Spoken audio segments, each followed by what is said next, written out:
السلام علیکم ورحمۃ اللہ وبرکاتہ۔ امید کرتا ہوں کہ سب دوست بالکل ٹھیک ٹھاک اور خیر خیریت سے ہوں گے۔ اللہ سب کو اپنے حفظ و امان میں رکھے، آمین۔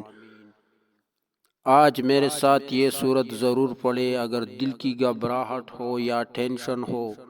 جب دل گھبرائے تو یہ سورت ضرور پڑھے، الم نشرح لک صدرک پڑھ لیا کرو، بے شک مشکلات کے ساتھ آسانی ہے۔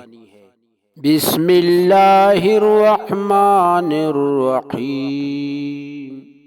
الم نشرح لک صدرک ووضعنا عنک وزرک الذی انقض ظہرک ورفعنا لک ذکرک فإن مع العسر یسرا ان مع العسر یسرا فإذا فرغت فانصب وإلى ربك فارغب۔